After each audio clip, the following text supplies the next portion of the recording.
Hello everyone, welcome back to YouTube channel medical and nurses hub. आज की class में हम ऑफिशियल एएनएम पेपर की बात करने वाले हैं। But before that question paper, मेरे पास आप सभी के लिए एक बहुत ही अच्छी गुड न्यूज़ है। स्पेशली जो भी लोग एएनएम की तैयारी कर रहे हैं उनके लिए। बहुत सारे लोगों की रिक्वेस्ट थी कि चैनल पर क्लासेस करवाई जाएँ, फेसबुक क्लासेस आपकी करवाई जाती हैं। और बहुत सारे लोगों की ये भी रिक्वेस्ट थी कि आपको पेपर्स भी अवेलेबल करवाए जाएँ। तो मोस्टली या फिर हम ये कहेंगे कि 22 पेपर्स हैं जो एएनएम के अवेलेबल हो चुके हैं। सभी ऑफिशियल पेपर रहने वाले हैं। तो जो भी लोग उन पेपर्स की पीडीएफ लेना चाहता है, डायरेक्ट मेरे व्हाट्सएप नंबर पे कांटेक्ट करके उन पीडीएफ्स को ले सकते हैं। मैं आपको एक फॉर्मेट दिखाती हूँ कि आपको पेपर किस तरीके से रहेंगे, जिससे आप एक बार फॉर्मेट देख लें कि आपको लगे कि हाँ ये मेरे लायक है पढ़ने के लिए, तो आपके लिए हेल्पफुल पे मैंने यहाँ पे फर्स्ट पेपर है जो एएनएम एमपी का ऐड किया हुआ है। तो अभी तक और मुझसे जितनी कोशिश की जा रही है, क्योंकि ऐसा ना आप सभी की रिक्वेस्ट थी कि एएनएम के पेपर, क्योंकि अभी तक सीएचओ के, जीएमसी के, नॉर्सेट, एम्स, स्टाफ नर्स, एनएचएम सभी पेपर आपको अरेंज किए हैं। बट एएनएम वालों की रिक्वेस्ट थी कि आप मेरे लिए भी पेपर लेके आइए।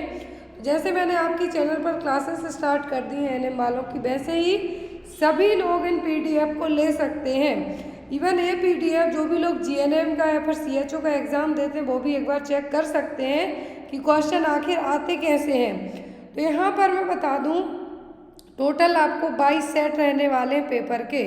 पर्टिकुलर मैंने यहाँ पे एक बात कहें हम, तो मैंने यहाँ पे जो ऑफिशियल आंसर किए हैं वो ऑफिशियल फॉर्मेट में ही है, कुछ भी मैंने इनमें चेंज नहीं किया है। फॉर्मेट आपको सेम यही रहेगा जो आपको स्क्रीन पे है जो दिख रहा है। सभी क्वेश्चन हिंदी इंग्लिश में है।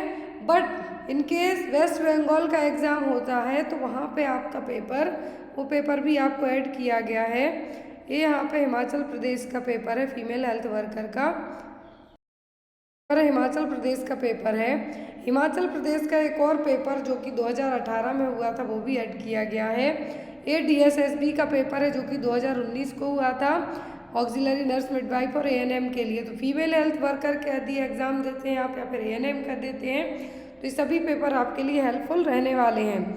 तो जो भी पेपर, जिस मान लीजिए इनकेस डीएसएसबी का पेपर हुआ था तो पूरा पेपर इंग्लिश फॉर्मेट में है, इसमें मैंने चेंज नहीं किया है। क्योंकि यदि आप डीएसएसबी का, क्योंकि जो हिंदी वाला सेक्शन था वो हिंदी में आया हुआ था। तो यहाँ पर अब हम बात करेंगे कि यदि आप एग्ज़ाम देते हैं राजस्थान के लिए तो राजस्थान का पेपर इस तरीके से आता है जो आपकी स्क्रीन पे दिख रहा है। क्लियर? राजस्थान के यहाँ पर आई थिंक 5 और 6 पेपर हैं जो ऐड किए गए हैं। अब ये रहा यहाँ पर आपका वेस्ट बंगाल का पेपर 2021-2022 के दो पेपर, या फिर हम के 4 पेपर ऐड किए गए हैं। एक पेपर है 2021 का शिफ्ट फर्स्ट, दूसरा है शिफ्ट सेकंड। तो यहाँ पर जो फर्स्ट शिफ्ट, सेकंड शिफ्ट, तो 2021 के 2 पेपर, 2022 के 2 पेपर, तो इस तरीके से हैं जो 4 पेपर आपको वेस्ट बंगाल के मिलने वाले हैं। फिर हम बात करेंगे कि पेपर सॉल्व है या नहीं। तो इसमें ओनली है वेस्ट बंगाल वाले पेपर्स की, क्योंकि ऑफिशियल आंसर की नहीं थी वो बस ऐड नहीं है, बाकी है जो सभी पेपर्स की आंसर की साथ में ऐड की गई हैं। तो ये आपके वेस्ट बंगाल के 4 पेपर हैं। 4 पेपर मतलब आपके 400 क्वेश्चंस। क्लियर? अब हम यहाँ पे बात करते हैं कि आपके और अदर कहाँ के एग्ज़ाम हैं जो पेपर इंक्लूड किए गए हैं। तो यहाँ पर आपका ये केरला का पेपर है, क्योंकि कर्नाटक में जो पेपर होते हैं, कर्नाटक में जो एग्ज़ाम होता है वो जनरली इंग्लिश और कन्नड़ा लैंग्वेज मिला के हो गए हैं, हिंदी नहीं ऐड की जाएगी। वैसे ही केरल में मलयालम और इंग्लिश में पेपर होगा। इस तरीके से तो ये पूरा पेपर ये रहा आपका यहाँ तक। फिर यहाँ पर इसी की आंसर की है जो ऐड की गई है। जो पेपर हार्ड कॉपी फॉर्मेट में थे और उनकी आंसर की, या यदि ओएमआर बेस्ड पेपर हुआ है तो उनकी आंसर की इस तरीके से सेपरेटली ऐड की गई है। आई होप आपको कोई भी डाउट ना रहे, इसीलिए मैं पूरे एक एक पेपर आपको शो कर रही हूँ ताकि आपके कोई भी डाउट वगैरह रहते हैं तो आपके अभी क्लियर हो जाएं। ये रहा आपका डीएसएसबी का 2015 का एएनएम का स्टाफ नर्स का पेपर। तो ये पेपर यहाँ पर हिंदी इंग्लिश दोनों लैंग्वेज में था, तो आपको समझना बिल्कुल भी है जो हार्ड नहीं होगा। मान लीजिए यहाँ पर क्वेश्चन नंबर 11 है जो लिखा हुआ है, वेयर इज गोलकोंडा फोर्ट। फिर यहाँ पर इन्हीं क्वेश्चंस को एक पेज में हिंदी में, एक में इंग्लिश में दिए गए हैं। आपको जिस भी लैंग्वेज में पढ़ना ईजी रहे तो आप उस लैंग्वेज में इसको पढ़ सकते हैं। अब इस पेपर की जो DSSB का पेपर होता है वहाँ पे आपकी हिंदी, इंग्लिश, नर्सिंग सब्जेक्ट सभी मिला के 200 क्वेश्चन आते हैं। 200 क्वेश्चन आपके ऐड होके आते हैं। तो यहाँ पर वो पेपर आपको इस तरीके से रहेगा। ये रहा इंग्लिश सेक्शन में, फिर रहा हिंदी लैंग्वेज में। अब इसकी आंसर की, तो यस इसकी आंसर की आपको ऐड की गई है। ये यहाँ पर सेट ए है, तो यहाँ पर मैंने इवन जो चारों सेट आते हैं ABCD उन सभी की आंसर की को ऐड कर रखा है। यहाँ पर ये रही आपकी आंसर की, सेट ए की आंसर की आपकी ये रही। तो आप यहाँ पे पूरे 200 क्वेश्चन की आंसर की को देख सकते हैं। अब यहाँ पर आपको जो सेट बी तो मैंने यहाँ पर ऐड नहीं किया है, ना ही सेट सी, इसीलिए मैंने इन तीनों सेट की आंसर की को अलग कर दिया है ताकि आपको कन्फ्यूज़न ना हो। फिर से देखिए आप, क्योंकि यहाँ पर ये आपका जो पेपर है ये सेट ए है आपका, क्लियर, ये सेट ए है DSSB का। तो यहाँ पर इसकी जो आंसर की ऐड की गई है वो आपकी आंसर की यहाँ पे ए रही। फिर यहाँ पर यूपी के पेपर्स की बात करें हम, तो यूपी के पेपर्स जो प्रॉपर तरीके से, या फिर हम ये कहेंगे कि एक जो फॉर्मेट होना चाहिए वो अवेलेबल नहीं था, इसीलिए इनको इस तरीके से टाइप है जो किया गया है। तो जो भी पेपर्स टाइप फॉर्मेट में आप उनको टाइप में ले सकते हैं। और जिनको यदि आपको कुछ भी डाउट होता है इन पेपर्स को लेके तो आप मुझे डायरेक्ट मेरे व्हाट्सएप पे मैसेज करके पूछ सकते हैं। तो जो टाइप फॉर्मेट में है वो आपको इस तरीके से रहेगा। और यदि आप चाहते हैं, क्योंकि मैंने 2 कॉलम में डिवाइड किया है टाइप फॉर्मेट पेपर को, क्योंकि आप ही के लिए यदि आप प्रिंट आउट लेते हैं तो आपके कम पेज में अरेंज हो जाएगा। और यदि आप चाहते हैं कि पूरा 1 सेक्शन में रहे, जैसे आपने अभी तक के पेपर देखे हैं, पूरा मैं एक ही में कर दूंगी, बट आपके लिए पेपर जो पेज है 312 पेज से, सॉरी 315 पेज से आपकी PDF है जो 400 पेज पे पहुंच जाएगी। आपको प्रिंट आउट करवाने में थोड़ा सा हार्ड रहेगा।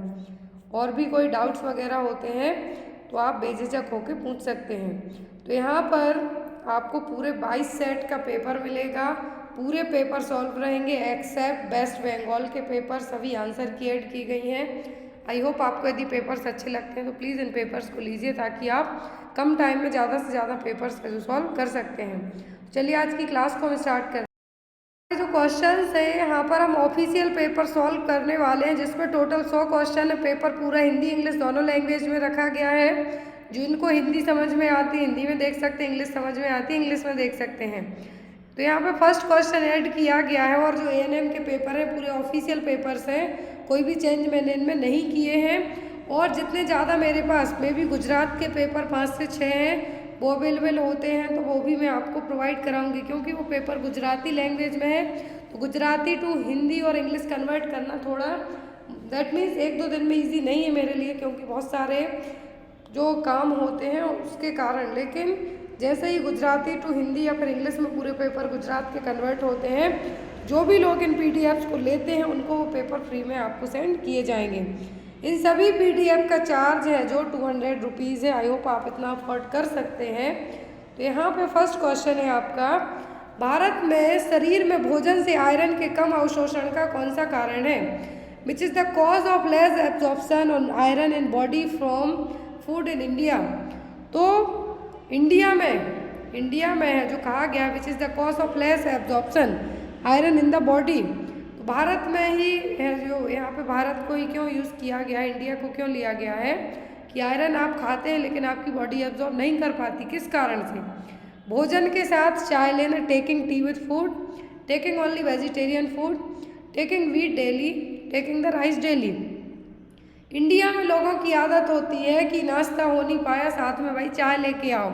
वो आयरन का जो सबसे अच्छा एब्जॉर्प्शन का तरीका होता है वो ये होता है कि आप जब भी आयरन की टैबलेट्स लेते हैं तो आपको विटामिन C लेना है या फिर खट्टे फलों का जूस लेना है, ना कि कोई भी मीठी चीज़, दूध या फिर दही लेना है।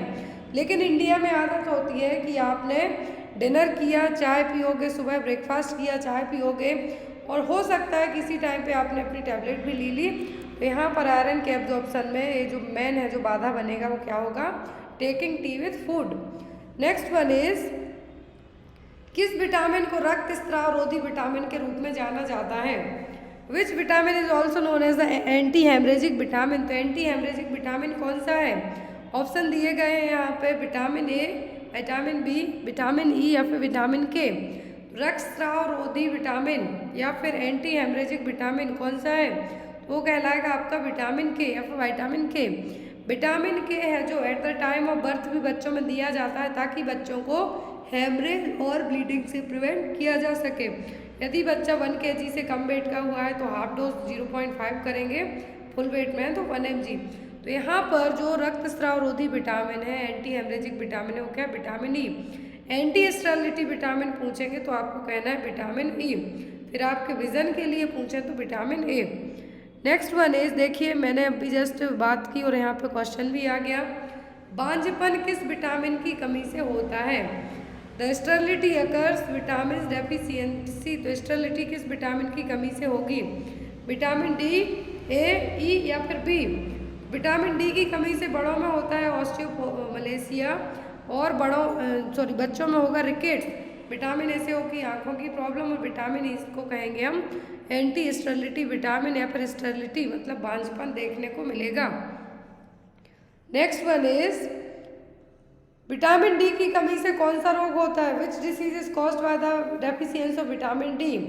पेलाग्रा तो नियासिन की कमी से होगा, बेरी बेरी बीवन की से होगा, ऑस्टियोमलेशिया होगा विटामिन डी की कमी से, नाइट ब्लाइंडनेस होगा विटामिन ए की कमी से और रतौंधी। तो यहाँ पर आपका आंसर भी क्या होगा? ऑस्टियोमलेशिया। क्या है? ऑस्टियोमलेशिया। नेक्स्ट वन इज, 6 माह बाद शिशु का पूरक आहार शुरू करने के लिए ANM को माँ को क्या सिखाना चाहिए? What should ANM teach mother for starting the supplementary food of the baby after 6 months? तो बच्चा जब 6 महीने का हो जाए तब आप क्या सिखाएंगे माँ को? कम से कम 2 साल तक स्तनपान जारी रखें। Continue breast feeding for at least 2 years। स्तनपान बंद करें। Discontinue the breast feeding. तला हुआ भोजन पूरक के रूप में शुरू करें। Start supplementary food with the fried food. कच्चे भोजन से शुरू करें। Start with the raw food. Raw food start करेंगे, हो सकता है बच्चा एलर्जिक हो जाए या फिर बच्चे का पेट गड़बड़ हो जाए।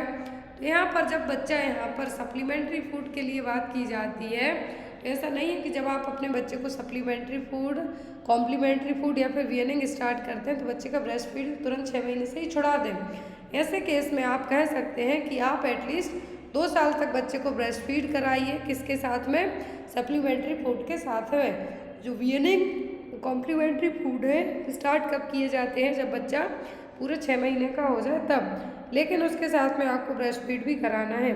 तो जब आपने 6 महीने के बाद 6 महीने तक बच्चे को ओनली ब्रेस्ट मिल्क पिलाया तो वो सिचुएशन कहलाएगी exclusive breast feeding, that means only breast milk. Next is, 5 साल से कम उम्र के बच्चों के लिए पोषण का क्या महत्व है? What is the importance of nutrition for the children under the age of 5? यदि बच्चों की उम्र 5 साल से कम है तो उनमें पोषण का महत्व क्या है? Rapid growth and development of child can not take the junk food, it will affect the economy, it is dependent on mother. 5 साल से कम उम्र में बच्चों में पोषण का क्या महत्व है? तो इकोनॉमी तो इफेक्ट नहीं होगी। जंक फूड है जो बच्चे के लिए आपको क्या कहना है? नहीं देना है। पोषण के बारे में, न्यूट्रिशन की बात की जा रही है तो योगा क्योंकि ये क्यों ज़रूरी है? क्योंकि इस एज में स्पेशली 5 साल तक की बच्चों का ब्रेन तो डेवलप होता ही होता है, साथ में बच्चों की फास्ट ग्रोथ भी होती है। इसीलिए शुरू के 5 साल तक बच्चों को अच्छी न्यूट्रिशन की ज़रूरत है। तो यहाँ पर न्यूट्रिशन की क्या इम्पोर्टेंस है? बच्चे की तेज़ी से वृद्धि और विकास के लिए, rapid growth and development of child. Next one is, anthropometry survey में ANM को क्या करना चाहिए? What ANM should do in the anthropometry survey? तो एंथ्रोपोमेट्री सर्वे में एक ANM को क्या करना चाहिए? भौतिक मापन लें, टेक द फिजिकल मेजरमेंट। बुद्धि लब्धि का मापन करें, टेक द इंटेलिजेंसी क्वांटेंट। आर्थिक सर्वेक्षण लें, टेक द इकोनॉमिक सर्वे। सामाजिक स्थिति को मापें। तो एंथ्रोपोमेट्री मेजरमेंट में क्या आता है? बच्चे का हाइट, हेल्थ, वेट, बच्चे का जो MUAC है, चेस्ट सर्कमफेरेंस है, सर्कमफेरेंस है, ये सब आएगा। तो यहाँ पे ना तो IQ लेवल आप चेक करना, ना इकोनॉमिक सर्वे है, ना ही सोशल स्टेटस है। यहाँ पर बच्चे का फिजिकल मेजरमेंट आप चेक करेंगे। क्या करेंगे? फिजिकल मेजरमेंट है जो चेक करेंगे। नेक्स्ट वन इज, एएनएम को व्यक्तिगत स्वच्छता क्यों सीखनी चाहिए? Why ANM should learn the personal hygiene. तो एक एएनएम को पर्सनल हाइजीन क्यों सीखनी है?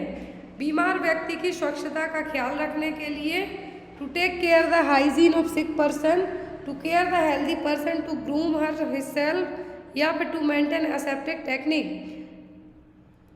तो यहाँ पर एक एएनएम वर्कर को है जो पर्सनल हाइजीन के बारे में क्यों सीखना है, ताकि आप सिक पर्सन की क्या कर सकें, केयर कर सकें, बीमार व्यक्ति की स्वच्छता का ख्याल रखने के लिए। नेक्स्ट वन इज, उदर के कौन से भाग हैं? उदर मतलब stomach. Which are the parts of the stomach? Option में fundus back pylorus, fundus body pylorus, apex body pylorus, fundus body पाइल। तो जो स्टमक है इसके पार्ट कौन कौन से हैं? फंडस होगा, बॉडी होगा, पाइलोरिस होगा। क्या है? Funds, body, पाइलोरिस। मानव शरीर में कौन सा अंग एंजाइम लाइपेज उत्पन्न करता है? तो कौन सा अंग है जो, which organ is human body produce the enzyme lipase? Lipase का प्रोडक्शन है जो कौन करेगा? ऑप्शन में है यहाँ पर लिवर, गॉल ब्लैडर, लंग्स। तो लाइपेज का प्रोडक्शन कौन करेगा? लाइपेज का प्रोडक्शन है जो, लाइपेज का प्रोडक्शन है जो कौन करेगा? पैंक्रियाज। क्या है? पैंक्रियाज। लेकिन यहाँ पर लाइपेज जरूरी क्यों है? लाइपेज है जो जरूरी क्यों है? लाइपेज जरूरी होता है फैट को मेटाबोलाइज करने के लिए। किसके लिए? फैट के लिए। तो यहाँ पर जो पैंक्रियाज है कौन सा एंजाइम रिलीज कर रही है यहाँ पे? तो वो लाइपेज, और ये फैट को मेटाबोलाइज करने के लिए हेल्पफुल रहेगा। जो लीवर है ये जो वाइल सीक्रेशन है उसको प्रोड्यूस करेगा, लेकिन स्टोर जाके होगा गॉल ब्लैडर में। क्लियर है? नेक्स्ट इज, फेफड़ों की बाहरी आवरण परत को क्या परत है उसको क्या कहेंगे हम? What is called the covering of outer layer of lungs? तो लंग्स की जो आउटर लेयर है वो क्या कहलाएगी? प्लूरा, म्यूकस मेम्ब्रेन, ब्रोंकाई या फिर ब्रोंक्यूल्स। तो ब्रोंकाई, फिर जो और टिनी पार्ट होंगे वो कहलाएंगे ब्रोंक्यूल्स, और जो लंग्स की कवरिंग है वो क्या कहलाती है? प्लूरा। क्या है? प्लूरा। प्लूरा जो क्या कहेंगे हम? लंग्स की लेयर को। प्लूरल डिफ्यूजन मतलब जब फ्लूइड वगैरह इकट्ठा होगा, तो ऐसे ही लंग्स की लेयर क्या है? कवरिंग लेयर, वो है pleura. Next one is the mastication is, what is mastication? Act of chewing, act of digestion, act of गल्पिंग, act of eliminating. तो यहाँ पर जो मास्टिकेशन की प्रोसेस है, क्या है? मास्टिकेशन की प्रोसेस का मतलब होगा चबाना। क्या? चबाना। जो आपके जबड़े हैं क्या करते हैं? मास्टिकेशन प्रोसेस में हेल्प करेंगे। Next is, which health education should be given to prevent the urinary tract infection? मूत्र पथ संक्रमण या फिर यूटीआई को रोकने के लिए कौन सी हेल्थ एजुकेशन दी जाएगी? Hold the urine as much as possible, ये करने को कभी भी एडवाइज नहीं किया जाता है। Next, do not wash the private part, आप प्राइवेट पार्ट आपको वॉश करने हैं ताकि आपको इन्फेक्शन ना हो।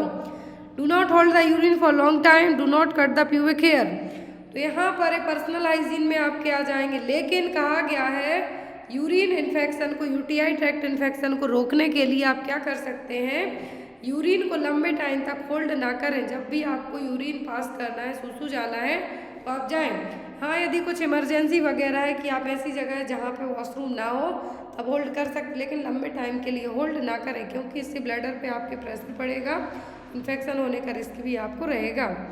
नेक्स्ट इज, अनुचित त्वचा स्वच्छता के कारण ऐसा क्या होता है जिसमें त्वचा में संक्रमण हो जाता है? Due to improper skin hygiene, what happens that cause the skin infection? Clogging of opening of the sweat glands, breaking of the skin hairs, drying of the skin, cracking of the skin. तो यदि आपने अपनी skin की hygiene proper नहीं की, हाथ पैर अच्छे से नहीं धुले, तो आपको क्या होगा? आपकी जो स्वेट ग्लैंड्स हैं जो पसीना बाहर निकालती हैं वो क्या हो जाएंगी? क्लॉग हो जाएंगी, मतलब बंद हो जाएंगी, जाम। वहाँ पे क्या होगा? पसीना भर जाएगा, जिसके कारण वो क्या होंगी? जाम हो जाएगा, और जो स्वेट आपकी बॉडी से बाहर निकल रहा है वो नहीं निकल पाएगा, तो यहाँ पर स्किन इन्फेक्शन को कॉज करेगा। तो अब यहाँ पर स्किन इन्फेक्शन के लिए आपको क्या है जिससे आप हो सकता है, तो वो clogging of opening of the sweat gland, पसीने की ग्रंथियों के छिद्रों का बंद या फिर जाम हो जाना। नेक्स्ट इज निम्नलिखित में से कौन मानसिक रूप से स्वस्थ व्यक्ति की विशेषताओं में से एक है? Which of the following is one of the characteristics of the mentally healthy person? तो इनमें से मेंटल हेल्दी पर्सन की क्या निशानी है, क्या लक्षण है? Use of more defence mechanism, living in the past constantly, neglecting on limitation, good friendship and relationship. तो एक हेल्दी पर्सन के बीच में, हेल्दी पर्सन की विशेषताओं में क्या होगा? तो ज़्यादा डिफेंस मैकेनिज्म कोई भी हेल्दी होता है वो नहीं अपनाएगा कि अपने आप को ब्लेम करे, दूसरों को ब्लेम करे, या फिर पास्ट में, अतीत में लंबे टाइम तक रहना, अपनी ज़रूरतों को, अपनी उम्मीदों को लेके क्या करना, निगलेक्ट करना। तो ये सब पर जो मेंटल हेल्थ है इसकी निशानी नहीं, लेकिन अच्छी दोस्ती, अच्छे रिलेशनशिप मतलब पर्सन क्या है, मेंटली हेल्थ में एक सहज प्रतिक्रिया जो मन अनजाने में ऐसी स्थिति से निपटने के लिए उपयोग करती है जो चिंता या संकट का कारण बनती है, क्या कहलाएगी? What is the innate response that the mind unconsciously used to cope with situation that cause anxiety or distress? It's called। तो ऐसी सिचुएशन जब आपका जो अनकॉन्शियस माइंड है उसको कोई भी आपके सामने इस तरीके का डर है, ऐसी स्थिति है कि आपका जो अनकॉन्शियस माइंड है क्या है, काम करता है, उस डर से निपटने में आपकी हेल्प करेगा। तो ये क्या है? Defence mechanism, stress management, flight response या फिर सुपर ईगो। ये कहलाएगा आपका डिफेंस मैकेनिज्म। क्या है? Defence mechanism. डिफेंस मैकेनिज्म बहुत सारे टाइप की होती हैं तो आपको एग्जाम में आ सकती हैं। नेक्स्ट इज गलत समायोजन की विशेषताएं। What are the characteristics of the maladjustment? तो माल एडजस्टमेंट की यहाँ पर क्या विशेषताएं हैं? आपसी स्कूल, अस्वीकृत नशीली दवाओं का दुरुपयोग और नशा करना, withdrawal, school rejection, drug abuse, acceptance, daily life work, mood swings, laughing mood swing, high moral values और हेयर केयर। यहाँ पर माल एडजस्टमेंट की विशेषताएं पूछी गई हैं। तो माल एडजस्टमेंट में आपका आएगा किसके कारण माल एडजस्टमेंट होगा? तो होगा विड्रावल, स्कूल से रिजेक्ट होना, ड्रग एब्यूज करना, गलत संगति में पड़ना। ये सब किसकी विशेषताएं होंगी? ये होंगी आपकी किसके लिए? माल एडजस्टमेंट के लिए। नेक्स्ट इज किस स्तर की रोकथाम में बचपन में स्वस्थ जीवन शैली को बढ़ावा देना शामिल है? Which level of prevention include promoting a healthy life style in childhood? Tertiary में, सेकेंडरी में, प्राइमरी में कि प्रीमोडियल में? तो ये आपकी आएगा प्राथमिक में और प्राइमरी में। नेक्स्ट इज निम्नलिखित में से किस चरण को संचारण के चैनल को अवरुद्ध करने का चरण माना जा सकता है? From the following which step can be considered as the step of blocking the channel of transmission? तो कौन से स्टेप के लिए यहाँ पे क्या कंसिडर किया जाएगा कि कोई भी ट्रांसमिशन है या फिर उसको रोका जा सकता है? Improving the standard of food hygiene, notification of the disease, surveillance of the disease या lab test of the sick person. यहाँ पे ब्लॉक करने की बात की जा रही है कि जिस भी चीज़ से ट्रांसमिशन हो रहा है किसी डिसीज़ को, उसको रोकने की बात की जाती है। तो उसको रोकने के लिए हम क्या करेंगे? फूड स्टैंडर्ड की हाइजीन को हम बढ़ाने का काम करेंगे। क्या करेंगे? ट्रांसमिशन रोकना है किसी भी बीमारी का, तो आपको यहाँ पे क्या करना है? ट्रांसमिशन किसी भी प्रॉब्लम का, तो आपको क्या करना है? Improving the standard of food hygiene. Next one is cooker खांसी, पर्ट्यूसिस और बूफिंग कफ और सॉन्डेड कफ के संचरण का तरीका क्या है? What is the mode of transmission of pertussis और बूफिंग कफ? कॉन्टैक्ट, ड्रॉपलेट, डायरेक्ट या फिर इनडायरेक्ट? तो पर्ट्यूसिस और जो बूफिंग कफ है जनरली 2 साल से कम एज के ग्रुप के बच्चों को होगी। बॉर्डेटेला पर्ट्यूसिस नाम का बैक्टीरिया है जो इसको कॉज करेगा, और इसका जो मेन जो बच्चे होते हैं वो होते हैं 2 साल से कम एज के बच्चे। और ये होगी कैसे? ड्रॉपलेट इन्फेक्शन, स्नीजिंग, कफिंग के द्वारा। क्लियर? अगला क्वेश्चन है खसरा का कारक जीव क्या है? Causative organism of measles, streptococcal bacilli, E coli, gram negative streptococcal bacilli, single standard enveloped RNA virus में 1 सीरोटाइप। तो यहाँ पर खसरा का जो पॉजिटिव एजेंट है वो है single standard enveloped RNA virus with 1 serotype. What is the main sign of tuberculosis? TB का जो मेन लक्षण है वो क्या है? क्षय रोग का। कफिंग मोर देन 3 वीक्स, 3 हफ्ते से ज़्यादा की खांसी, coughing occasionally, coughing only at night, या फिर माइल्ड कफिंग। तो जो टीबी है इसका मेन जो कॉजेटिव एजेंट क्या है वो Mycobacterium tuberculosis gram negative bacteria है। यहाँ पर डॉट्स ट्रीटमेंट है जो यूज़ किया जाता है। लेकिन क्षय रोग का जो मुख्य लक्षण पूछा गया है तो वो 3 हफ्ते से ज़्यादा की खांसी, रात में बुखार आना। तो यहाँ पर जो आपका आंसर क्या होगा वो होगा ट्यूबरकुलोसिस। एक्सरे करवाएंगे तो कौन से फोकाई देखने को मिलेंगे। नेक्स्ट इज रोगी के इतिहास को एकत्र करने में डेटा का प्राथमिक स्रोत। Who is the primary source of data collecting in the patient history. जब आप पेशेंट की हिस्ट्री कलेक्ट करते हैं तो डेटा कलेक्ट करने का जो प्राइमरी सोर्स है वो क्या होगा, patient relative, case file of patient, members of health care team या फिर पेशेंट हिमसेल्फ। प्राइमरी सोर्स हमेशा पर्सन ही रहेगा जो बीमार है। क्या जो बीमार है वो कहलाएगा प्राइमरी सोर्स, और बाकी जो दूसरे अदर इन्फॉर्मेशन दें, आप देख के इन्फॉर्मेशन दें, सेकेंडरी सोर्स में कंसीडर किया जाएगा। नेक्स्ट वन इज हाइपोक्सेमिया क्या है। What is the hypoxemia. रक्त में ऑक्सीजन का स्तर निम्न होना, low level of oxygen in the body, low level of blood in the body या फिर low level of carbon dioxide in the blood. तो यहाँ पर हाइपोक्सेमिया का मतलब है कि ब्लड में ऑक्सीजन की कमी का कम होना। यदि हाइपोक्सिया कहेंगे तो टिश्यू में ऑक्सीजन की कमी है, लेकिन ब्लड में यदि ऑक्सीजन की कमी है तो हाइपोक्सेमिया।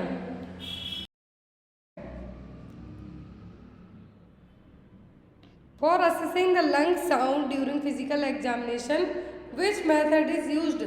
फिजिकल एग्जामिनेशन के टाइम पे जब आप लंग्स को चेक करते हैं तो ये कौन सी मेथड है, ऑब्जर्वेशन, पाल्पेशन, परकशन या फिर ऑस्कल्टेशन।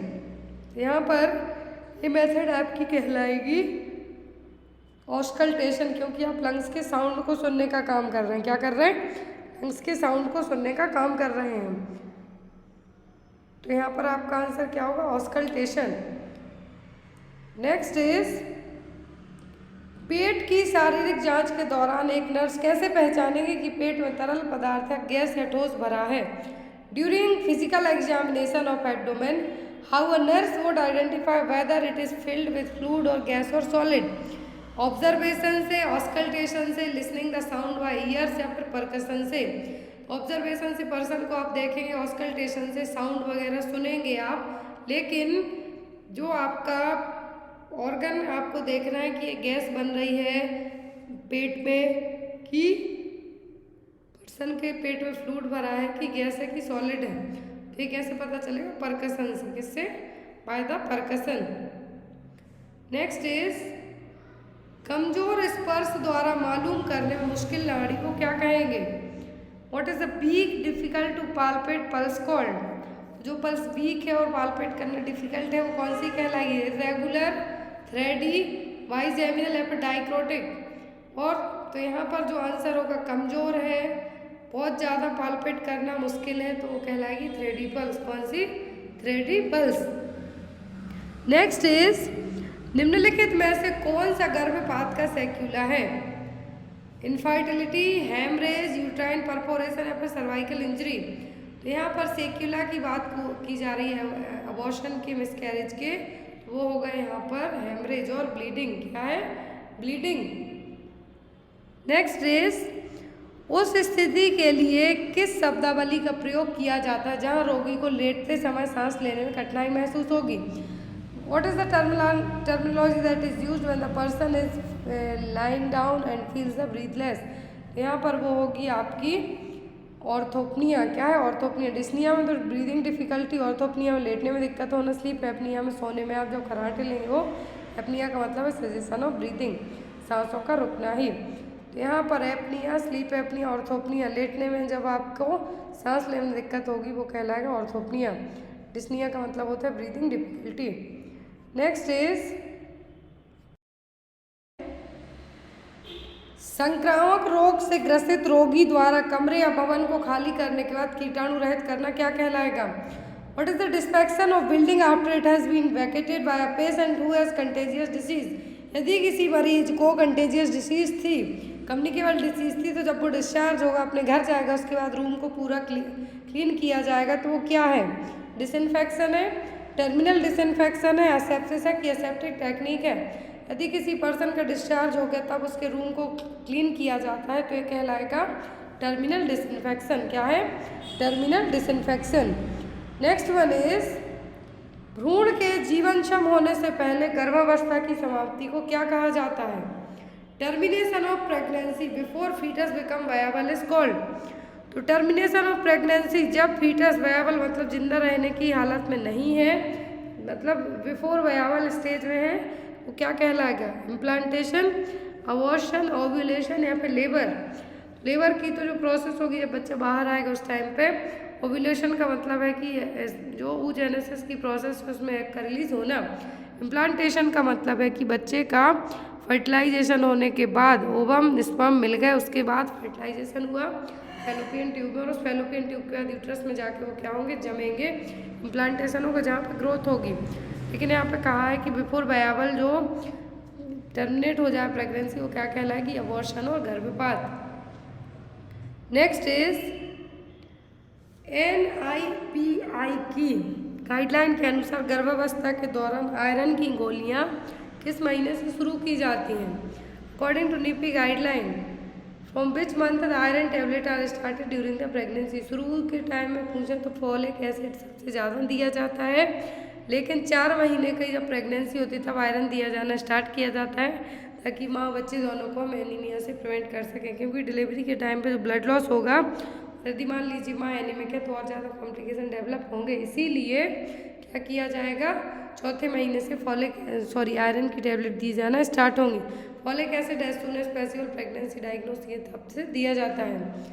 नेक्स्ट इज MTP अधिनियम 1971 के भारतीय कानून के अनुसार गर्भपात की अनुमति केवल किस सप्ताह तक है?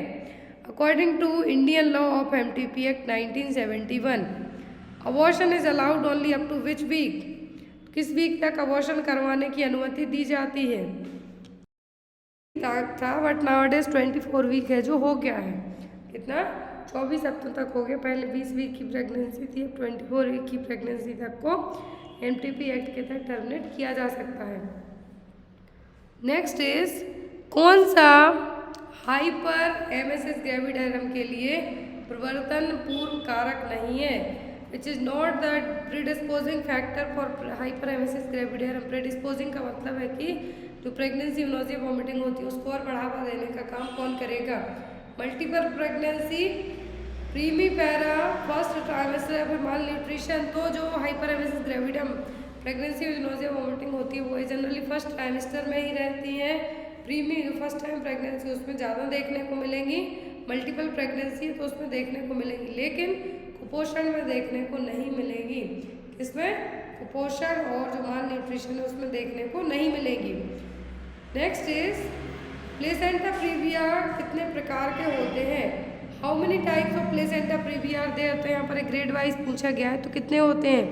1 2 3 4 प्लेसेंटा प्रीविया होता है जनरली 4 टाइप का। फर्स्ट ग्रेड, सेकंड, थर्ड है जो ग्रेड में जब प्लेसेंटा क्या होगा जो सेंटर पार्ट की जगह है तो सीधा सर्वाइकल उसको कवर कर लेगा तब।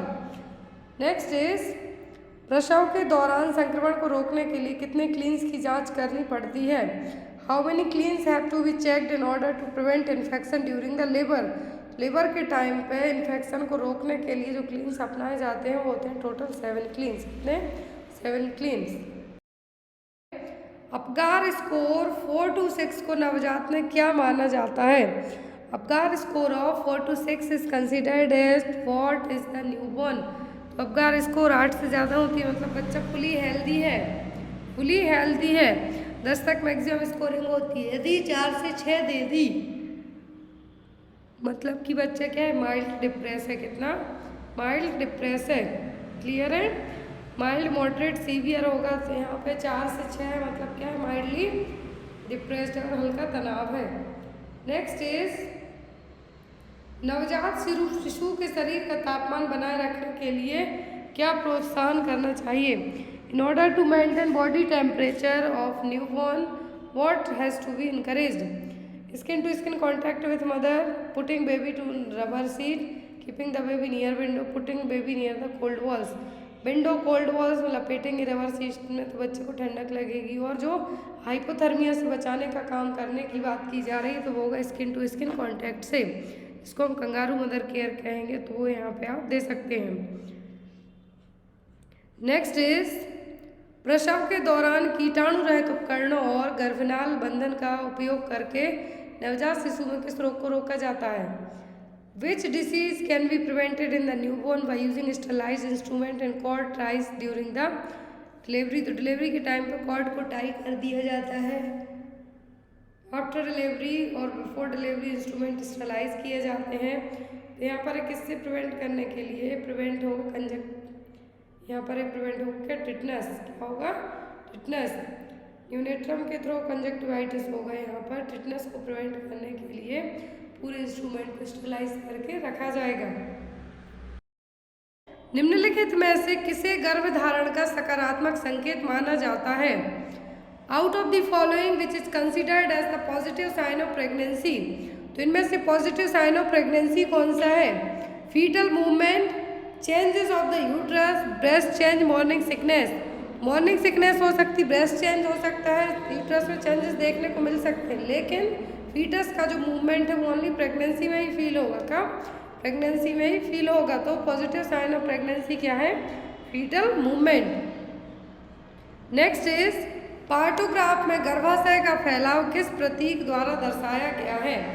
इन partograph dilatation of uterus is depicted by which symbol? X, Y, Z या फिर ए? तो जो सिंबल अपनाया गया है वो है एक्स। कौन सा? Symbol x. नेक्स्ट इज बच्चे की डिलीवरी प्रसव के किस चरण में होती है? Delivery of the baby happens in which stage of labour? कौन सी स्टेज में डिलीवरी होगी? फर्स्ट, सेकंड, थर्ड या फिर फोर्थ में? बच्चे की डिलीवरी प्रसव के दूसरे चरण में होती है। किसमें? सेकंड स्टेज ऑफ लेबर में। पहली में तो सर्विक्स का डायलिटेशन होगा, दूसरे में बच्चा बाहर आएगा, तीसरे में प्लेसेंटा बाहर आएगा, और चौथी स्टेज में आप ऑब्जर्व करेंगे माँ और बच्चे को। नेक्स्ट इज निम्नलिखित में से कौन प्रसव के चौथे चरण के संबंध के रूप में नहीं दिया जाता? Which of the following is not done as the management of fourth stage of labour? Fourth stage of labour में क्या है जो नहीं किया जाता? पेरिनियल वॉश दी जाती है माँ को, assist for bleeding pulse and BP, तो ये भी चेक किया जाता है। To observe mother skin colour and body condition, तो ये भी चेक किया जाएगा। लेकिन to assist placenta and umbilical cord, तो चौथी फेज में प्लेसेंटा और अम्बिलिकल कॉर्ड को आप क्या मैनेज करेंगे? क्योंकि ये तो ऑलरेडी बाहर आ गए हैं। क्या है? तो ऑलरेडी बाहर आ गए हैं तीसरी फेज में ही। तो यहाँ पे आपका आंसर होगा to assist placenta and umbilical cord. Next is oligohydramnios क्या है? What is the oligohydramnios? Amniotic द्रव 1500 मिलीलीटर से अधिक है, एमनियोटिक द्रव 1500 मिलीलीटर से कम है, एमनियोटिक द्रव 300 मिलीलीटर से कम है, या फिर एमनियोटिक द्रव 300 ml से अधिक है। तो यहाँ पर ओलिगोहाइड्रोमनियस में जो एमनियोटिक फ्लूइड का लेवल होता है वो होता है 300 से 500 ml तक के बीच में कम चला जाए। यहाँ पर भी वही होगा, ओलिगो मतलब कमी होगा, ये पॉली कहते हैं तो 2000 ml से ज़्यादा हो गया। तो एमनियोटिक द्रव है जो फ्लूइड है ये कितना है? 300 ml से भी कम है। नेक्स्ट इज गर्भावस्था के 36वें सप्ताह में गर्भाशय को शरीर के किस अंग में पहुंचता है? At 36 week of pregnancy uterine fundus reach which part of the body? Symphysis pubis, xiphisternum, between umbilicus and xiphisternum या फिर नाभि। 36 वीक की प्रेगनेंसी में जो बॉडी पार्ट है कहाँ तक यूटेराइन फंडस किस बॉडी पार्ट तक पहुँचेगी? एक्सिफेस स्टर्नम तक, मतलब चेस्ट तक, जो स्टर्नम का सबसे लोअर पार्ट है वहाँ तक। नेक्स्ट इज पेल्विक नस में दबाव के कारण गर्भावस्था में आमतौर पर कौन सा संकेत मिलता है? Due to pressure in the pelvic vein which sign is usually found in pregnancy? Back ache, varicose vein, constipation या फिर हार्टबर्न। जो साइन देखने को मिलता है वो होगा वेरिकोज वेन। क्या है? Varicose vein. Next is placenta पूरी तरह से किस सप्ताह में बनता है? 6, 8, 10 या फिर 12? क्वेश्चन है at which week placenta is completely form? तो प्लेसेंटा जनरली बनता है कब? 12 सप्ताह में।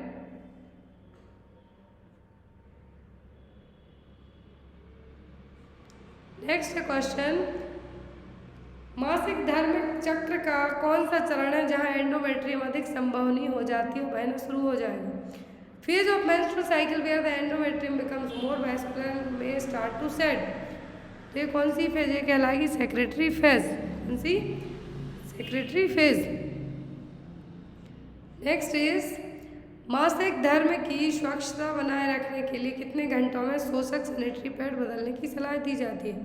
तो एब्जॉर्बेंट सैनिटरी पैड होते हैं, पीरियड्स में हर एक लड़की अपनाती है। तो यदि आपको क्या करना है, मेंस्ट्रुअल हाइजीन मेंटेन करके रखना है तो कितने घंटे में आपको पैड चेंज करना होगा, every 2 hour, every 4 hour, every 1 hour या फिर एवरी 8 आवर। तो एटलीस्ट आपको हर 4 घंटों में पैड को चेक करना होगा, चेंज करना होगा। निम्नलिखित में से कौन सी स्थिति है जिसके तहत एमटीपी अधिनियम के तहत गर्भावस्था को समाप्त किया जाता है।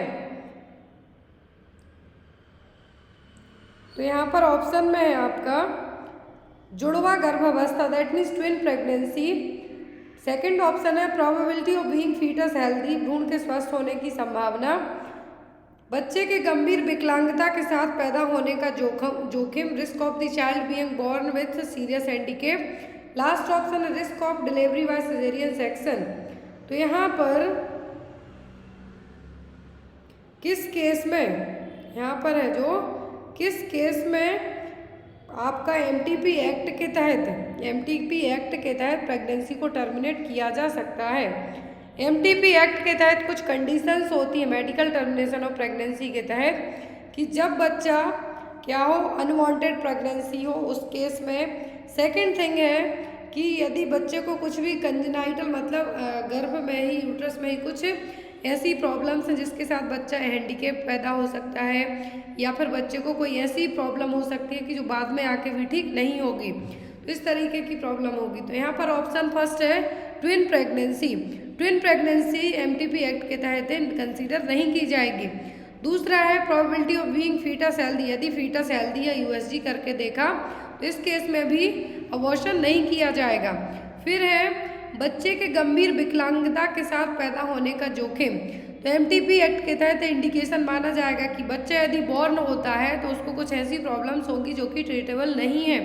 इस केस में प्रेगनेंसी को टर्मिनेट किया जा सकता है। Risk of delivery by caesarean section है, कोई रिस्क नहीं है कि सिजेरियन सेक्शन से डिलीवरी होगी, आपको कुछ प्रॉब्लम से पहले से ही, तो आपकी प्रेगनेंसी को टर्मिनेट किया जाए तो ये कोई रीज़न नहीं होगा। सो एमटीपी एक्ट के तहत, medical termination of pregnancy act के तहत किस प्रेगनेंसी को टर्मिनेट किया जाएगा, जब बच्चे को पैदा होता है यदि, तो उसको कुछ ऐसी प्रॉब्लम्स हो कि बच्चे को वो ट्रीटेबल नहीं होगी। क्लियर। अगला क्वेश्चन है आपका, गर्भकालीन मधुमेह वाली गर्भवती महिला में कौन से लक्षण दिखाई दे सकते हैं। विच सिम्टम में be seen in the pregnant woman with the gestational diabetes. यदि माँ को जेस्टेशनल डायबिटीज़ है, क्या है, माँ को जेस्टेशनल डायबिटीज़ है, मतलब प्रेगनेंसी में होने वाली डायबिटीज़ जो कि प्रेगनेंसी खत्म होने के बाद अपने आप ठीक हो जाएगी। उस प्रेगनेंसी में जेस्टेशनल डायबिटीज़ वाली मदर में यदि जो बच्चा होता है उसमें क्या सिम्टम होंगे, high weight of the foetus, low weight of foetus, normal delivery या फिर नॉर्मल प्लेसेंटा। तो जब यदि माँ को जेस्टेशनल डायबिटीज़ है प्रेगनेंसी में, यदि उसका ब्लड ग्लूकोज लेवल बहुत ज़्यादा बढ़ा हुआ है, प्रेगनेंसी वाली डायबिटीज़ है, तो क्या होगा, जो बच्चा पैदा होगा वो कैसा होगा, हाई बर्थ वेट का, बच्चे का वजन है जो क्या होगा, ज़्यादा। डायबिटीज़ वाली माँ होती है, उनके जो बच्चे पैदा होते हैं वो 4 kg से ज़्यादा के ही रहते हैं। और बेस्ड ऑन यदि हम बच्चे के वेट की बात करें तो जो प्लेसेंटा का वेट भी है वो 1/6 ऑफ द बेबी वेट होगा। यदि बच्चे का वजन 2.5 to 3.5 kg हम कंसीडर करते हैं तो 1/6 बच्चे का वजन, उसका 6वें गुना जो वजन होगा किसका होगा, प्लेसेंटा का। तो ऐसे केस में ना तो नॉर्मल डिलीवरी होगी, ना ही नॉर्मल प्लेसेंटा रहेगा, और ना ही बच्चे का वजन लो वेट ऑफ फीटस होगा। ऐसे केस में क्या होगा, मैक्रोसोमिया वाले बेबीज हैं जो डिलीवर होंगे, जिसको हम क्या कहेंगे, high weight of the foetus. Next one is, कौन सा एक स्कूल स्वास्थ्य सेवा का पहलू नहीं है, which one is not the aspect of school health services. तो स्कूल हेल्थ सर्विसेज का पॉइंट यहाँ पे कौन सा नहीं है, health appraisal of school children and school personal, healthy school environment, nutritional services, adolescent reproductive services for health. तो यहाँ पर स्कूल हेल्थ सर्विसेज हमने पढ़ा है कम्युनिटी हेल्थ नर्सिंग में, जीएनएम वालों ने पढ़ा, बीएससी वालों ने पढ़ा, एएनएम वालों ने भी पढ़ा है। तो स्कूल हेल्थ सर्विसेज में बच्चों का स्कूल में चेकअप वगैरह किए जाते हैं, आयरन के इंजेक्शन दिए जाते हैं, कृमिनाशक दवाएं दी जाती हैं, अल्बेंडाजोल वगैरह दिया जाता है। स्कूल का एनवायरनमेंट हेल्दी रखा जाता है, nutritional services, mid day meal programmes वो प्रोवाइड किए जाते हैं। लेकिन adolescent reproductive services for health school services में आपकी इंक्लूड नहीं होंगी। किशोर प्रजनन और स्वास्थ्य के लिए सेवाएं स्कूल में नहीं दी जाएंगी। अगला क्वेश्चन है आपका, स्कूल स्वास्थ्य कार्यक्रम के तहत पोषण सेवा का एक हिस्सा क्या है? What is one of the part of nutritional services under school health programme? School health programme के तहत कौन सा पार्ट आएगा? Mid day meal at school, teachers training for first aid, personal hygiene या फिर एनवायरमेंटल हेल्थ। तो यहाँ पर न्यूट्रिशनल सर्विसेज की बात की जा रही है जो कि स्कूल हेल्थ प्रोग्राम के तहत आएगा, वो होगा mid day meal programme at the school. क्या है? Mid day meal programme at school. Next is school स्वास्थ्य समिति 1961 के अनुसार नर्सरी और माध्यमिक विद्यालयों को सबसे अधिक प्राथमिकता कैसे दी जानी चाहिए? According to school health committee 1961, how should be nursery and secondary schools most probably? Multiple storey, triple storey, double storey या फिर सिंगल स्टोरी? तो जो 1961 के तहत स्कूल हेल्थ कमेटी रही, उसके तहत जो स्कूल हैं, जो नर्सरी स्कूल हो गए या फिर सेकेंडरी स्कूल हो गए, तो उनकी प्रेफरेंस किस बेस पे की जाएगी? एक मंजिला, मतलब जो बिल्डिंग से वो क्या रहे, सिंगल रहे। सिंगल बिल्डिंग का मतलब है यहाँ पर एक मंजिला रहना, जिससे बच्चों के एक्सीडेंट का जो खतरा है वो क्या रहे, कम रहे। तो यहाँ पर आपका आंसर क्या होगा? Single storey building. Next is, एक चिकित्सा अधिकारी को प्रति वर्ष कितने बच्चों को स्कूल स्वास्थ्य कार्यक्रम के तहत कवर करना चाहिए? How many children per year should be a medical officer cover under school health programme? School health programme के तहत एक मेडिकल ऑफिसर कितने बच्चों को कवर करेगा? ऑप्शन में है 1000 to 2000, 3000 to 4000, 5000 to 6000 या फिर 7000 to 8000। जैसे आपका एज अ ANM या फिर एज अ आशा वर्कर के तहत जो होम विजिट या जो की जाती है कि एटलीस्ट इतनी की जानी है, वैसे ही यहाँ पर भी है कि क्या करना है आपको 5000 से 6000, 5000 से 6000 हर एक जो एक चिकित्सा अधिकारी होगा, मेडिकल ऑफिसर होगा, वो क्या करेगा, एक साल में एटलीस्ट स्कूल हेल्थ कार्यक्रम के तहत 5000 से 6000 बच्चों को कवर करेगा। नेक्स्ट इज, स्तनपान के प्रति जागरूकता पैदा करने के लिए स्तनपान सप्ताह कब मनाया जाता है? ब्रेस्ट फीडिंग वीक की बात की जा रही है। एवरी ईयर जो अवेयरनेस क्रिएट करते हैं ब्रेस्ट फीडिंग को लेके, ब्रेस्ट फीडिंग वीक कब मनाते हैं? First week of May, fourth week of May, first week of August या फिर fourth week of August. Malaria month कहें तो जून है। यदि आपको पूछते हैं स्तनपान के लिए, ब्रेस्ट फीडिंग के लिए, तो वो होगा अगस्त का पहला वीक।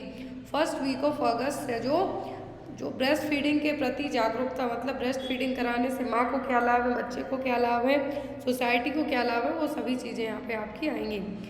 नेक्स्ट वन इज, जब शिशु बिना किसी अतिरिक्त भोजन या पेय के केवल माँ का दूध प्राप्त करता है, यहाँ तक कि पानी भी नहीं, तो किस शब्द का प्रयोग किया जाता है? एक टर्म पूछा गया है, What is the term used when the infant only receives breast milk without any additional food or drink, not even the water? तो ये क्या कहलाएगा? Extreme breast feeding, exclusive breast feeding, early breast feeding या फिर none of these. तो यदि जब बच्चा ओनली माँ का मिल्क बस पीता है, इवन पानी भी नहीं पिएगा, वो कहलाएगा एक्सक्लूसिव ब्रेस्ट फीडिंग। और एक्सक्लूसिव ब्रेस्ट फीडिंग की एज होती है 6 मंथ तक, कितना? 6 महीने तक। आप इसके 6 महीने के बाद जब बच्चा हो जाए, ब्रेस्ट मिल्क कंटिन्यू कर सकते हैं, ब्रेस्ट फीड करा सकते हैं 2 साल की एज तक, लेकिन उसके साथ में आप खाना पीना भी खिला सकते हैं। वो प्रोसेस कहलाएगी आपकी वीनिंग। अगला क्वेश्चन है आपको, स्तनपान के फायदों में से कौन सा नहीं है? Which is not one of the advantage of breast feeding. Breast feeding का एडवांटेज कौन सा नहीं है? Health bonding and development, health delay a new pregnancy, cost more than artificial feeding, protect against the infection. तो advantage पूछे हैं breast feeding के, तो ब्रेस्ट फीडिंग बॉन्ड डेवलप करेगा माँ बच्चे के बीच में, न्यू प्रेगनेंसी को डिले करने में भी हेल्प करेगा। एक ऐसे लैक्टेशनल एमनोरिया मेथड, जब बच्चा एक्सक्लूसिव ब्रेस्ट फीडिंग पे होगा तब जो क्या करेगा, एज अ कॉन्ट्रासेप्टिव की तरफ जो LAM मेथड है वो काम करेगी। और जो कॉस्ट है यहाँ पे बिल्कुल चीप होती है as compared to artificial feeding. Honest protect against infection. तो यस, माँ के दूध में ऐसे इम्यूनोग्लोबुलिन रहेंगे जो बच्चे को इन्फेक्शन से प्रोटेक्ट करेंगे। बार बार डायरिया वगैरह नहीं होगा जो बच्चे ब्रेस्ट मिल्क पीते हैं as compared to bottle feed के। तो यहाँ पर जो ऑप्शन होगा वो होगा ऑप्शन नंबर सी, कृत्रिम पोषण से अधिक महंगा। ऐसा नहीं है, ब्रेस्ट मिल्क है सबसे चीप है, ना आपको बॉटल्स खरीदनी है, ना उनको वॉश करना है, कुछ भी नहीं करना है, सीधा फीड कराना है। तो क्या होगा यहाँ पर, बहुत ही चीप मेथड है और नेचुरल मेथड है। नेक्स्ट वन इज, निम्नलिखित में से बच्चे को स्तनपान के लिए रखने का कौन सा तरीका उपयुक्त है? From following which is the appropriate method of holding the baby for breast feeding? Hold only neck, hold babies lower part, hold baby in upright position, या फिर पूरे शरीर को सहारा देकर बच्चे को पकड़ें। तो यहाँ पर है कि बच्चे को जब आप ब्रेस्ट फीड कराते हैं तो एक मेथड होती है कि गोदी में लिटा के और बच्चे को पूरी बॉडी को सपोर्ट करके, स्पेशली हेड को। तो यहाँ पर आपका आंसर क्या होगा? Hold baby giving support to whole body. बच्चे को इस तरीके से पकड़ना है कि उसकी पूरी बॉडी पे सपोर्ट रहे। क्लियर? एक और क्वेश्चन आपको आता है कि जो भी माएँ अपने बच्चे को ब्रेस्ट फीड कराती हैं तो लेट के कराने के लिए मना क्यों किया जाता है? तो लेटने, लाइंग डाउन जो पोजीशन अपनाई जाती है उसमें यदि इनकेस माँ की नींद लग जाती है, बच्चे ने ब्रेस्ट को छोड़ दिया दूध पीते पीते, तो इनकेस जो ब्रेस्ट मिल्क के बच्चे के कान में जा सकता है। कहाँ पर? बच्चे के कान में जा सकता है वो ब्रेस्ट मिल्क, और जिसके कारण बच्चे को ओटाइटिस मीडिया या फिर ओटाइटिस इंटरना की प्रॉब्लम होगी, मतलब कान में इन्फेक्शन होने का डर बना रहेगा।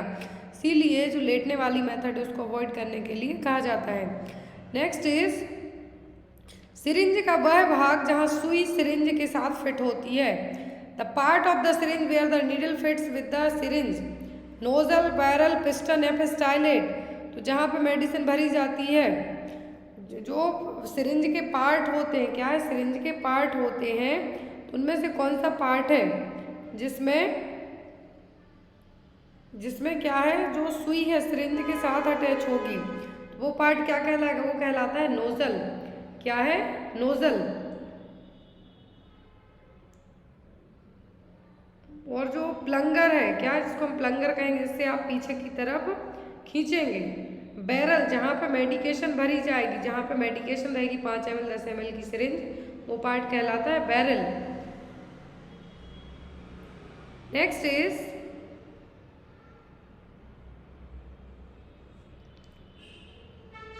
कोलेस्ट्रम के बाद आने वाले स्तन के दूध को क्या कहेंगे? The breast milk which comes after the colostrum.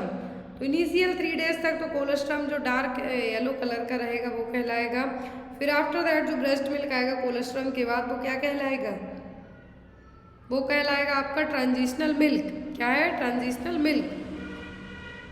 Next is, यदि दवा को जीभ के नीचे रखा जाए तो उस मार्ग को क्या कहा जाएगा?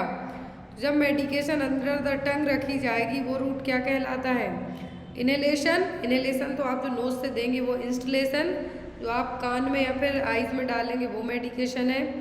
फिर टॉपिकल मतलब जो आप पेस्ट वगैरह रब करेंगे वो हो जाएगा यहाँ पे। फिर आता है आपका सबलिंगुअल, तो अंडर द टंग जो भी मेडिकेशन देंगे वो होगी सबलिंगुअल, जैसे कि नाइट्रोग्लिसरीन। नेक्स्ट वन इज, दवाई देने से पहले कितनी बार इसकी जांच की जानी चाहिए? How many times the drug should be checked before it's administration. तो एडमिनिस्ट्रेशन के टाइम कोई भी मेडिसिन के कितने बार चेक किया जाता है? ऑप्शन में है यहाँ पे 1, 2, 3 या फिर 4। तो कितने बार चेक किया जाता है? 3 बार। कितने बार? 3 बार। नेक्स्ट इज, बुखार के लिए आमतौर पर कौन सी दवा का उपयोग किया जाएगा? Common drug used for fever, Metrogyl, ORS, clotrimazole, Domstal, ranitidine, पेरिफोनोर, सिट्राजिन, कोल्डेस, एविल। तो सिट्राजिन, कोल्डेस, एविल आपकी सब एलर्जी में दी जाएंगी। डोमस्टेल, रेनिटिडिन जब गैस वगैरह बनेगी तब दी जाएंगी। ORS दिए जाएंगे मेट्रोजिल जब डायरिया हो रहा हो। फिर है पैरासीटामोल, डाइक्लोफेनिक एस्पिरिन, मेफ्टोमाइन एसिड, मेफेनेमिक एसिड भी जिसको आप कहेंगे। तो ये चारों दी जाती हैं। पैरासीटामॉल होगा, डाइक्लोफेनेक होगा, एस्पिरिन होगा, मेफेटामिन एसिड और मेफेनमिक एसिड हो गया, ये चारों दी जाती हैं। तो यहाँ पर आपका आंसर क्या होगा? Option number D.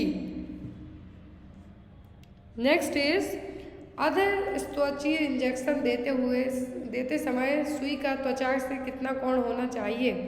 What should be with the skin while injection?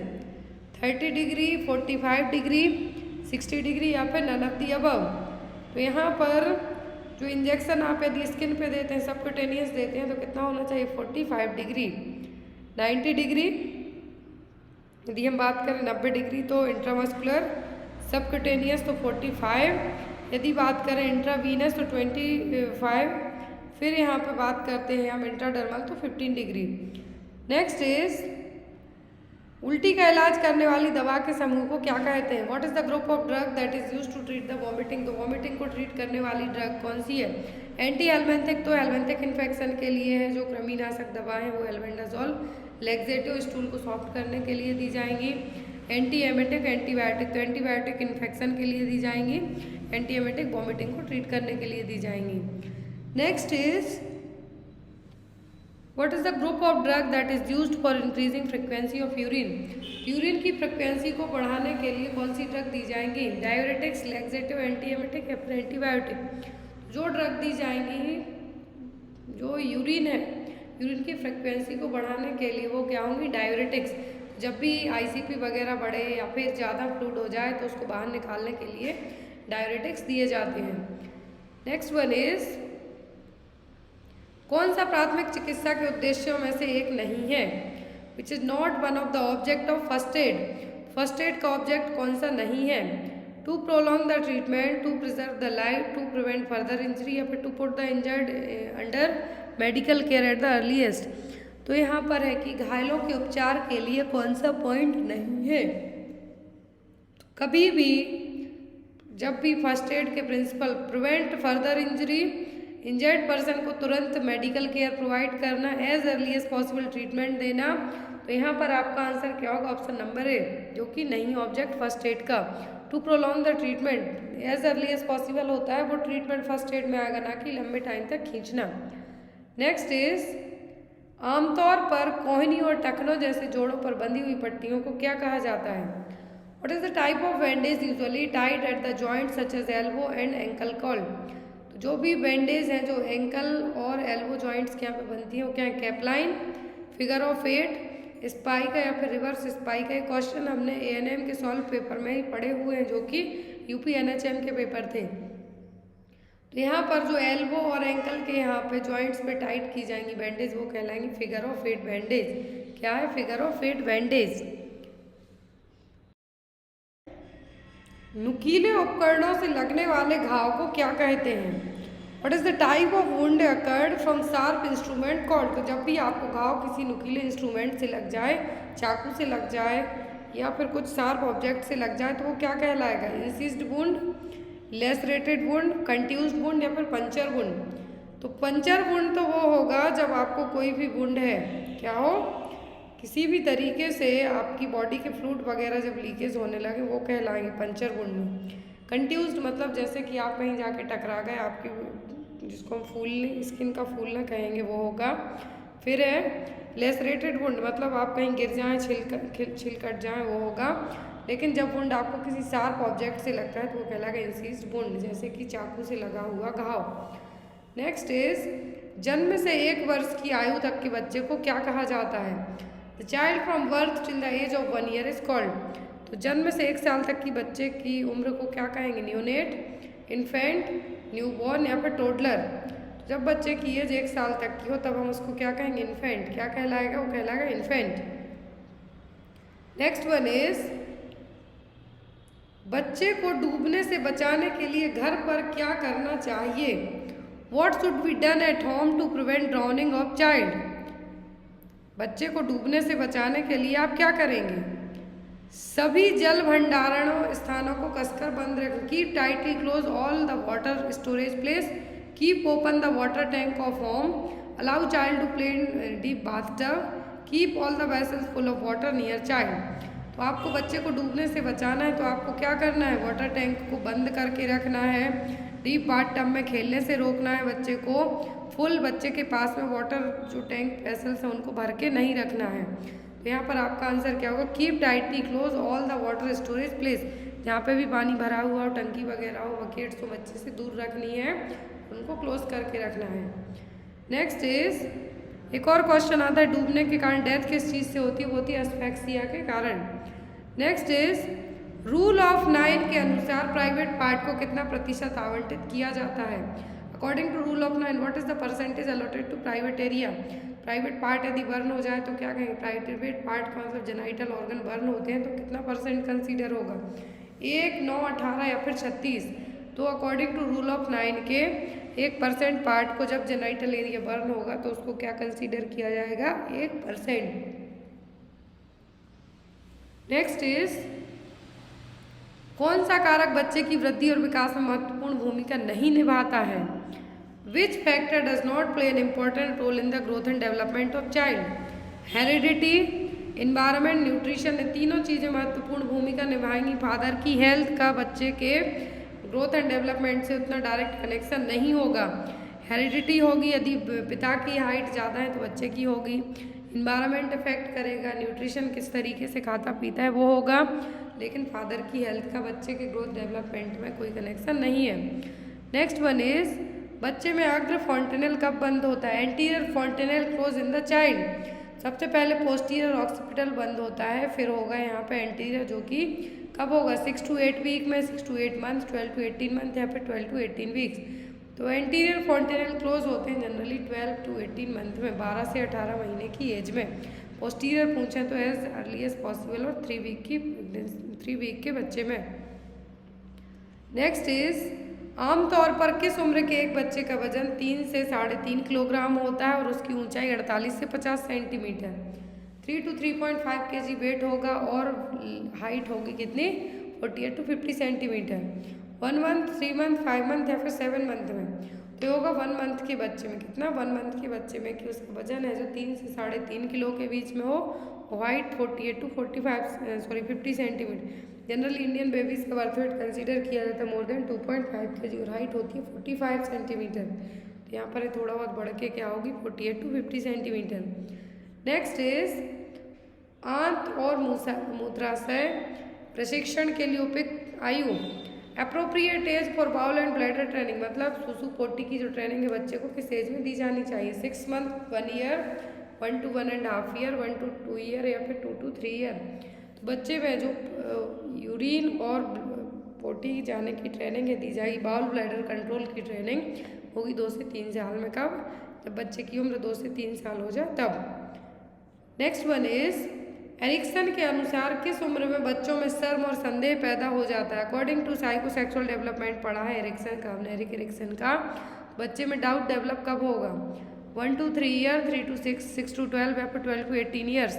ANM के पेपर में ही एरिक्सन की थ्योरी हमने 5 से 6 पेपर सॉल्व किए हैं चैनल पर, उनमें आई हुई है। एरिक्सन की थ्योरी के अकॉर्डिंग बच्चों में सहम और डाउट पैदा होता है जब बच्चा 1 से 3 साल के बीच का हो, मतलब जिस एज को हम क्या कहेंगे, टोटलर एज ग्रुप। इसमें बच्चे में क्या है, सहम और डाउट की भावना है जो पैदा होना स्टार्ट होगी। नेक्स्ट इज, किस उम्र में बच्चे में अहंकार का विकास होगा। Ego centricity develop in the child. किस एज में बच्चा ईगो सेंट्रिक होगा, 1 to 3 ईयर, 3 to 6, 6 to 12 या फिर 12 to 18। बच्चे के कुछ भी बोल दो तो उसके ईगो पे बात बन जाए, वो किस एज में होगा, ये होता है जनरली एडोलेसेंट एज ग्रुप में, किशोरावस्था में। और ये उम्र कितनी है यहाँ पे, 12 से 18 साल। अकॉर्डिंग टू WHO के तो 10 से 19 साल है। यदि हम क्वेश्चन में बात करें तो बच्चों में पूछा ईगो सेंट्रिक बिहेवियर कब डेवलप होगा, 12 से 18 साल में। निम्नलिखित में से कौन स्वास्थ्य का व्यवहारिक निर्धारक है। Which of the following is the behavioural determinant of the health. तो बिहेवियरल डिटर्मिनेंट कौन सा है हेल्थ का, हेरिडिटी, एजुकेशन, एयर पोल्यूशन या फिर स्मोकिंग।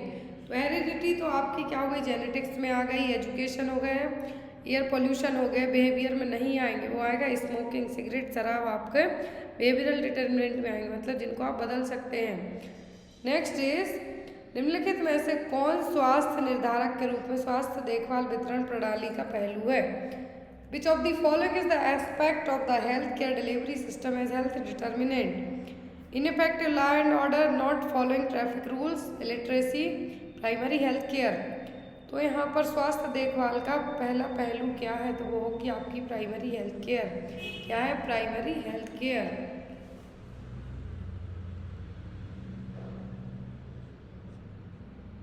नेक्स्ट क्वेश्चन है, निम्नलिखित में से कौन भारत में गैर संचारी रोग है? Which of the following is the non communicable disease in India? Leprosy है कम्युनिकेबल, टीबी है, कोलेरा है, लेकिन कैंसर कम्युनिकेबल डिसीज में नहीं आएगा, ये नॉन कम्युनिकेबल डिसीज में आएगा। यहाँ पर आपका आंसर क्या होगा? कैंसर। नेक्स्ट इज, एक सामुदायिक स्वास्थ्य केंद्र द्वारा कितने प्राथमिक स्वास्थ्य केंद्रों को कवर किया जाता है? How many PSC are covered by one community health centre? तो एक CHC 4 से 6 PSC को कवर करेगा। तो यहाँ पर लेकिन मिनिमल को हमने इसलिए लिया क्योंकि जो पहाड़ी वगैरह इलाके हैं वहाँ पे कम जो PSC रहेंगे, इसलिए। तो एक जो CHC है इसमें कितने PSC होंगे? 4। PSC का इंचार्ज कौन होता है? Medical officer. नेक्स्ट इज, जनसंख्या वृद्धि वर्गीकरण के 5M कौन से हैं? What are the 5M of population growth classification? Maternity, marriage, mortality, morbidity, migration, movement, marriage, mortality, morbidity, migration, maternity, mentality, mortality, mobility, migration। तो यहाँ पर क्या है? 5M ग्रोथ का जो पॉपुलेशन ग्रोथ है उसके लिए 5M कौन से हैं? मातृत्व, मतलब मैटरनिटी, विवाह, मृत्यु दर, मॉर्बिडिटी एंड माइग्रेशन। माइग्रेशन का मतलब एक जगह से दूसरी जगह पलायन करना। नाउअडेज गांव के लोग शहर की तरफ भागते हैं कि शहर की लाइफ स्टाइल बहुत अच्छी है, खूब पैसा कमाएंगे, होगा आपका माइग्रेशन। नेक्स्ट इज, सामुदायिक स्वास्थ्य अधिकारी किस केंद्र पर काम करता है? Community health officer works at which centre? तो जो लोग CHO का फॉर्म भरते हैं उनको अच्छे से पता होगा। हेल्थ वेलनेस सेंटर पर, प्राइमरी हेल्थ सेंटर पर, कम्युनिटी हेल्थ सेंटर पर, डिस्ट्रिक्ट हॉस्पिटल में। Community health officer district hospital में कभी भी नहीं रखे जाते हैं, इनकी पोस्टिंग होती है जनरली सब सेंटर में। नाउअडेज सब सेंटर क्या कहलाते हैं? Primary health centre. Health and wellness centre, sorry sub centre को हम क्या कहेंगे? Health and wellness centre. वहीं पर CHO की पोस्टिंग की जाती है। नेक्स्ट इज, प्राथमिक स्वास्थ्य केंद्र द्वारा कितनी आबादी कवर की जाती है? तो जो प्राइमरी हेल्थ सेंटर हैं कितनी पॉपुलेशन कवर करेंगे? तो 30,000, 20,000 से 30,000 तक। 20,000 जो हिली पहाड़ी इलाके हैं, 30,000 जो नॉर्मल एरिया है उनके लिए। नेक्स्ट इज, गर्भवती महिला के घर की प्रथम विजिट के दौरान ANM को क्या करना चाहिए? What an ANM should do during the first visit to pregnant women's home? जब भी आप प्रेग्नेंट वुमेन के घर पहुँचे तो वहाँ पर उसकी फर्स्ट विजिट में आप क्या करेंगे? Refer hospital give antibiotics, operate the Mamta clinic, check haemoglobin, urine sugar and albumin. First visit में आपको क्या करना है? ना तो एंटीबायोटिक देना, ना हॉस्पिटल में रेफर करना, नहीं ममता क्लिनिक को रेफर करना है, ऑपरेट करना है। यहाँ पे आपको माँ का हीमोग्लोबिन लेवल हो गया, यूरिन हो गया, शुगर हो गया, ये सब चेक करना है, बेसिक ट्रीटमेंट करना है, बेसिक चीज़ें चेक करनी है। नेक्स्ट इज, भारत में WHO का मुख्यालय कहाँ है? Headquarter of WHO in India, तो सबको पता है न्यू दिल्ली में। कहाँ पे? न्यू दिल्ली में। नेक्स्ट इज, यूनिसेफ द्वारा मातृ एवं शिशु स्वास्थ्य देखभाल के लिए कौन सा कार्यक्रम बनाया गया है? UNICEF created a programme for mother and child health care, गोवी, FFF, ICDS, MCH या फिर UNFPA। जो प्रोग्राम लाया गया है जो यूनिसेफ के द्वारा मातृ एवं शिशु देखभाल के लिए, वो है गोभी का FFF। गोभी कैंपेन एग्जाम में आया, कई बार आया है। हमें आपकी खाने वाली गोभी नहीं है। ये growth monitoring, oral rehydration therapy, breast feeding and immunisation. अब इसमें जो 3F है, female education, family spacing and food supplement. 3F का मतलब पूछ सकते हैं, फीमेल एजुकेशन, फैमिली स्पेसिंग और फूड सप्लीमेंट। तो यहाँ पर जो गोभी कैंपेन यूनिसेफ लाया था, तो इसके थ्रू किसके लिए लाया गया था? गोभी कैंपेन मैटरनल और जो होने वाला बच्चा है उसकी हेल्थ के लिए। नेक्स्ट इज, निम्नलिखित में से कौन सा संगठन दुनिया में लोगों की शिक्षा के लिए काम कर रहा है? Which of the following organisation is working for peoples education in world? कौन सा ऑर्गेनाइजेशन है? यूनिसेफ है, डेनिडा है, यूनेस्को है कि रेड क्रॉस है? तो जो लोगों की पढ़ाई के लिए काम करता है वो है यूनेस्को। क्या है? यूनेस्को।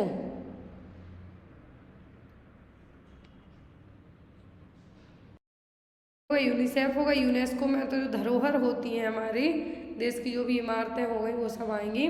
धरोहर जिसको हम कहेंगे वो आएगी यूनेस्को में। वर्ल्ड हेरिटेज वगैरह होंगे वो। लेकिन यहाँ पे शिक्षा के लिए काम कर रहा है यूनिसेफ। क्या है? यूनिसेफ। नेक्स्ट इज परिवार नियोजन के लिए एएनएम की क्या जिम्मेदारी? What is the responsibility for the ANM for the family planning? Family planning में एक एएनएम किस तरीके से काम करेगी? Get information of eligible couple, give contraceptive pill to the antenatal mother, check for infertility, give education regarding safe water. तो यहाँ पर एएनएम का फैमिली प्लानिंग में पूछा है तो कॉन्ट्रासेप्टिव पिल्स नहीं देंगे आप एंटीनेटल मदर को, जो प्रेग्नेंट मदर है वो। इनफर्टिलिटी के लिए आप चेक नहीं करेंगे, वो काम गायनेकोलॉजिस्ट का होगा। एजुकेशन सेफ वाटर को लेकर वो दे सकते, लेकिन फैमिली प्लानिंग की बात की जाती है तब आपका आंसर हो gate information of eligible couple. कितने एलिजिबल कपल हैं, टारगेट कपल हैं, उनको चेक किया जाएगा। नेक्स्ट इज एएनएम द्वारा कौन से रजिस्टरों का रखरखाव किया जाना चाहिए? Register should be maintained by the ANM, census, school, birth and death या फिर एड्स रजिस्टर। तो एक एएनएम बर्थ और डेथ रजिस्टर को मेंटेन करके रख सकती है, बाकी ये नहीं करेगी। नेक्स्ट इज निम्नलिखित में से कौन एएनएम के लिए नीति संहिता है? Code of ethics for ANM. Giving drugs independently आपको बिल्कुल भी नहीं करना है। Maintain confidentiality of the patient, take decision of the health care team, taking decision for patient over their willingness. तो यहाँ पर एथिक्स होगा आपका, क्या होगा कि आपको कॉन्फिडेंशियलिटी मेंटेन करके रखना है। किसी भी मरीज से कॉन्फिडेंशियलिटी का मतलब इवन उसकी वाइफ को भी वो चीज़ें आपको नहीं बताना है जब तक मरीज आपसे खुद ना कहे। Next is during treatment of patient from following what should be done by the ANM as a counsellor. तो एक एएनएम एज अ काउंसलर के तहत किस तरीके से क्या करेगी? पर्सन को समझाएगी। रोगी के लिए निर्णय लें, take the decision for the patient, do not discuss different forms of treatment, advise regarding the adequate and appropriate treatment for disease, या फिर do not involve the relatives in the treatment. तो ANM as a counsellor की तरह बात करेगी कि कैसे आपको सही टाइम पे अपना सही से इलाज लेना है। निम्नलिखित में से कौन सी परामर्शदाता की भूमिका है? The following is the role of a counsellor. Risk identification करेगा, इमोशनल सपोर्ट करेगा, डिसीजन मेकिंग सपोर्ट करेगा। तो यहाँ पर आपका आंसर क्या होगा? All of the above. As a counsellor ये सभी चीज़ें करेगा कि किसी चीज़ के क्या रिस्क होंगे उसके बारे में समझाएगा, इमोशनल सपोर्ट करेगा, पर्सन को डिसीजन लेने में उसकी हेल्प करेगा। तो यहाँ पे आंसर होगा आपका all of the above. Next one is ANM के लिए पोषण सीखने का क्या महत्व है? What is the importance of learning the nutrition for the ANM. तो एएनएम क्यों है जो न्यूट्रिशन के बारे में सीखेगी? To understand the relationship between nutritional health, understand the junk food, to list out different type of junk food, to replace the nutrition with different medicine. तो एक एएनएम को न्यूट्रिशन के बारे में पता होना चाहिए कि यदि पर्सन खाना नहीं खाता है तो मेडिकेशन उसको नहीं देनी है, न्यूट्रिशन मेडिसिन देने लगो। फिर यहाँ पे है कि आउट डिफरेंट, तो अलग अलग टाइप के जंक फूड भी नहीं खिलाना है। बच्चों को जंक फूड के बारे में आपको बताना है, लेकिन जो यहाँ पे आपका सबसे एक्यूरेट आंसर होगा वो होगा A, to understand the relationship between nutritional and health. Next is amino acid जो हमारे शरीर द्वारा निर्मित होता है और जिन्हें भोजन लेने की आवश्यकता नहीं होती। तो ऐसे अमीनो एसिड जो कि क्या है, आप खाना खाते हो उसके साथ आपको नहीं मिल रहे हैं, आपको जिनकी ज़रूरत नहीं है, तो वो कौन से हैं? Essential, non essential, extra amino या फिर पेरीफेरी। दो तरीके के अमीनो एसिड होते हैं, एसेंशियल, दूसरा नॉन एसेंशियल, तो जिनके बिना भी काम चल जाएगा, तो होते हैं non essential amino acid. Next is किसी पोषक तत्व की पूर्ण कमी के साथ या उसके बिना आवश्यक पोषक तत्वों के बीच असमानता के परिणाम स्वरूप होने वाला रोग क्या है? पैथोलॉजिकल स्टेट है जिसमें पर्सन को जो उसके खाने की ज़रूरती चीज़ें वो नहीं मिलती हैं, वो क्या कहलाएगा? Under nutrition, over nutrition, specific deficiency या फिर इम्बैलेंस न्यूट्रिशन। ये कहलाएगी स्पेसिफिक डेफिशिएंसी। कोई पर्टिकुलर चीज़ नहीं खाता बच्चा, उसको डेफिशिएंसी बहुत फास्ट हो गया एज कम्पेयर टू एडल्ट के। नेक्स्ट इज निम्नलिखित में से कौन शरीर का निर्माण आहार है? बॉडी बिल्डिंग फूड पूछा है, fat, carbohydrate, mineral, separate protein. तो सब आँख बंद करके आंसर दे सकते हैं कि क्या होगा बॉडी बिल्डिंग फूड में, होगा प्रोटीन। लास्ट क्वेश्चन है आपका, संरक्षी भोजन हमारे शरीर को क्या करेगा? What does the protective food do to do our body? इसका आंसर आप लोग कमेंट बॉक्स में देंगे। आई होप आपको आज का पेपर अच्छा लगा हो। कोई भी डाउट हो तो आप मुझे व्हाट्सएप पे मैसेज करके पूछ सकते हैं। सेकंड थिंग, जो भी लोग इन पेपर्स की PDF लेना चाहते हैं वो भी आप ले सकते हैं। Thank you for watching us. Bye bye, good night, take care.